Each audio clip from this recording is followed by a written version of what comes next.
Nous rejoignez. Ce qu'il faut retenir de l'actualité lors des questions en Italie au lendemain de ce bilan terrible qui ne cesse d'évoluer. Il est remonté ce soir à au moins 250 morts après le séisme qui a réduit en ruine plusieurs villages. On compte aussi plusieurs centaines de blessés toujours hospitalisés alors que des milliers de rescapés s'apprêtent à passer leur deuxième nuit dehors dans le froid et dans la crainte des répliques. C'est le débat qui enflamme la France, pour ou contre le burkini sur les plages. Le Conseil d'État, saisi par des associations, tenait une audience aujourd'hui pour dire si l'interdiction de cette tenue était légale ou non. Et finalement, il rendra sa décision demain 15h. À l'étranger, cet accord historique qui met fin à plus de 50 ans de conflit, le plus ancien conflit des Amériques entre la Colombie et les guérilleros des FARC, accord de paix, 4 ans de pourparlers et la médiation de 2 pays, Cuba et la Norvège. Et c'est un référendum qui doit valider cet accord, les Colombiens qui se prononceront le 2 octobre prochain.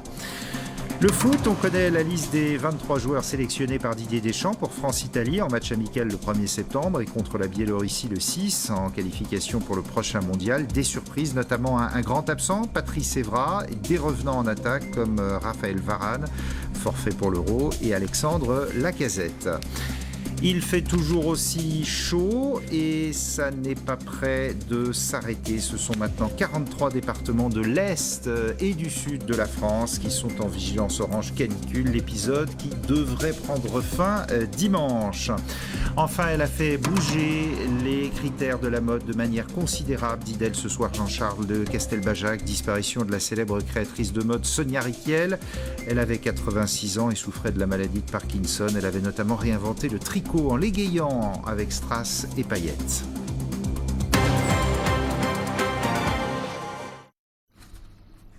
Faut-il interdire le burkini sur les plages ? Bonsoir Anaïs Haddad, vous êtes secrétaire générale de l'association Les Effrontés.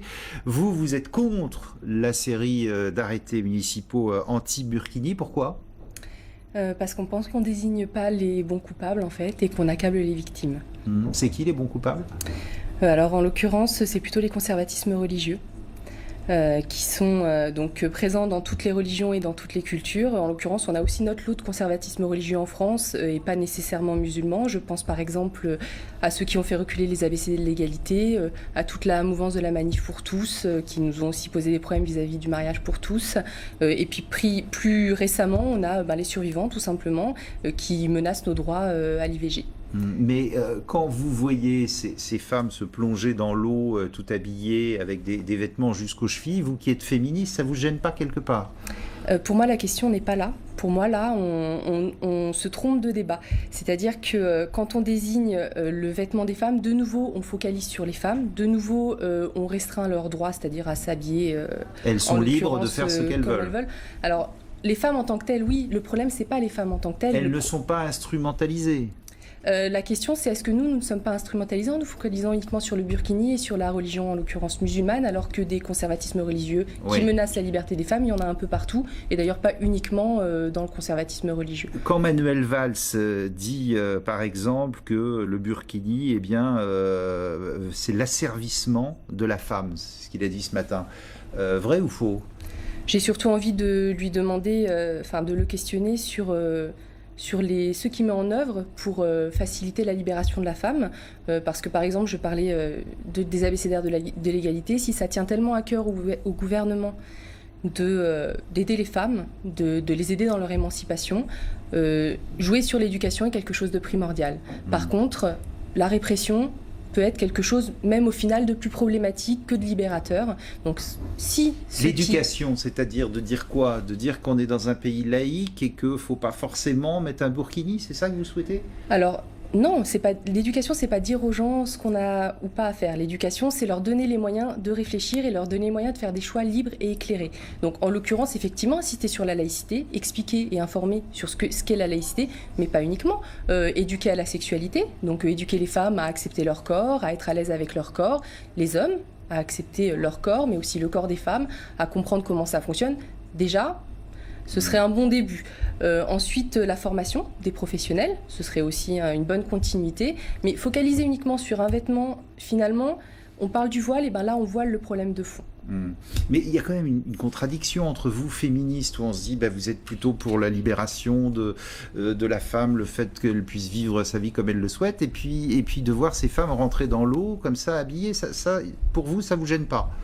Alors moi, ce qui me gêne, c'est que au final, en voulant, donc au nom de la libération des femmes, finalement, on restreint leur liberté. On provoque le contraire de ce qu'on souhaite. Tout à fait. Au nom de la libération des femmes, donc en tant qu'association féministe, Les Effrontés et moi-même, nous avons effectivement énormément à cœur. C'est pourquoi nous nous battons bien avant ces histoires de burkini.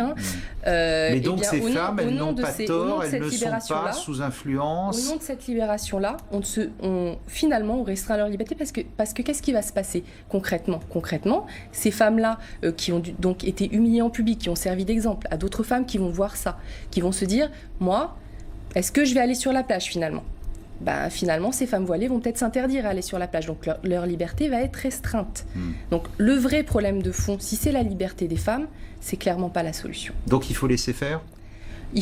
Alors au-delà de laisser faire, il faut réfléchir aux leviers qui mènent vers ça. Si on veut réellement régler le problème, c'est pas dans l'interdiction pure et dure, elle réglera pas le problème. Elle renverra ces femmes-là. C'est pas Daesh.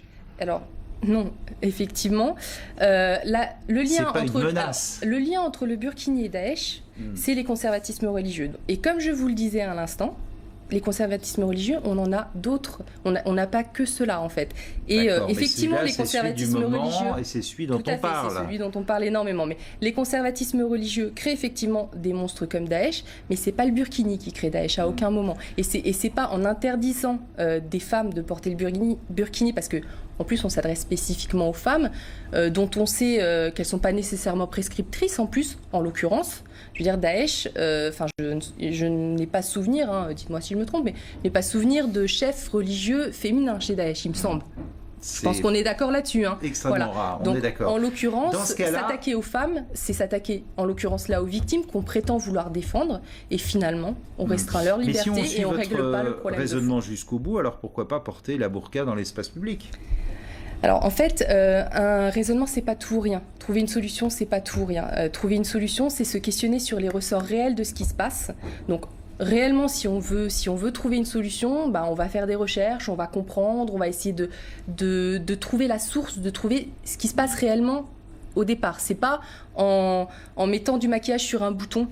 Vous voyez ce que je veux dire? C'est pas comme ça qu'on règle les choses. C'est pas en faisant semblant de régler le problème, mais en réalité en masquant ce qui est plus visible, certes, le haut de l'iceberg, mais en réalité en coulant encore plus le problème et finalement en le masquant encore plus et en lui donnant finalement l'opportunité de se développer pour ou contre en la souterrain. Burqa dans l'espace public? Là aussi, si on va suivre votre raisonnement, on laisse faire? Alors pour cesser surtout d'humilier les femmes dans l'espace public, premièrement, et surtout, nous on a une grosse problématique en tant que féministes depuis très longtemps, qu'on traite bien avant toutes ces histoires et au-delà du burkini et au-delà des conservatismes religieux, c'est justement la place des femmes dans l'espace public. C'est-à-dire que si on veut que les femmes soient à l'aise dans l'espace public, le vrai problème, c'est pas la burqa, le vrai problème, c'est le harcèlement de rue. Le vrai problème, ça va être le racisme décomplexé, ça va être tout ce genre de choses-là. La burqa, c'est un sous-problème, c'est un faux problème, c'est quelque chose qui focalise, et c'est l'arbre qui cache la forêt. C'est quelque chose qui focalise le reste. Donc bien sûr qu'on s'interroge sur en fait tout ce qui est symbole. Si pour éviter le harcèlement, toutes les femmes mettent une burqa, on n'est pas sorti. Alors c'est pas me faites pas dire ce que j'ai pas dit. C'est absolument pas ce que je viens de vous dire. Je suis justement en train de vous dire que c'est pas nécessairement lien et que ça c'est un problème. C'est pas un problème en tant que tel, c'est un débat, c'est une question qu'il faut qu'on se pose, c'est une réflexion qu'il faut qu'on mène. Vous comprenez ces maires, notamment dans le sud, maires MAIRE, excédés après les attentats de Nice et qui disent non, on stigmatise peut-être, mais il faut faire quelque chose. Moi, je comprends. Vous avez vu Nicolas Sarkozy qui parle de provocation. Pour lui, ne rien faire, c'est un nouveau recul de la République. Et avant que vous répondiez, écoutez ce qu'en disait Jean-Marie Le Pen chez nous ce matin. Petite conséquence de l'immigration. Ce qu'il faut inverser, c'est l'immigration. Ce qu'il faut réduire, c'est le phénomène migratoire en France. Mais sur le burkini. Mais sur le burkini, c'est une conséquence, si vous voulez. On voit bien qu'il y a une provocation de la part des islamistes qui tâtent le terrain et font le bras de fer avec le Front National, mais ils font le bras de fer avec des petits bras, avec des bras mous. Voilà, provocation à la fois chez Sarkozy et chez Jean-Marie Le Pen. Tout ça est teinté de politique, cette polémique sur le burkini? Ah oui, clairement. Et clairement, une des raisons pour lesquelles on a voulu se manifester et voilà, sortir le communiqué de presse qu'on a sorti au sein des effrontés, c'est justement parce qu'on n'a pas envie d'être instrumentalisé, qu'on a parfaitement conscience que pour tout ce qui est...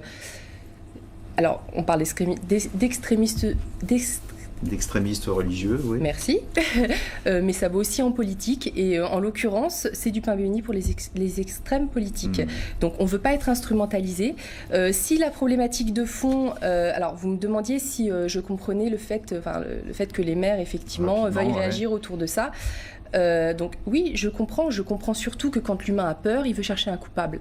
Et du coup, c'est tellement facile de désigner un coupable humain en chair et en os, parce qu'on peut l'emprisonner, on peut faire tout ce que vous voulez. Un humain, c'est plus facile à gérer qu'un concept, c'est plus facile à gérer que de l'éducation à faire, que des moyens à mettre dans la formation des professionnels et des forces de l'ordre. Voilà, c'est des choses qui sont tellement plus simples à gérer. Et nous, surtout, on trouve que c'est particulièrement absurde qu'au nom des valeurs de la République, donc de liberté, d'égalité et de fraternité, finalement, on restreint la liberté de ces femmes à circuler dans l'espace public, leur égalité avec les autres citoyens parce qu'on les considère comme des citoyens, et la fraternité parce qu'on laisse s'exprimer des propos particulièrement décomplexés. Anaïs Haddad, secrétaire générale de l'association Les Effrontés. Et puis écoutez aussi ce qu'a dit ce soir François Hollande de cette affaire du Burkini. Alors il faut lire entre les lignes, c'était à l'occasion d'un discours sur l'Europe.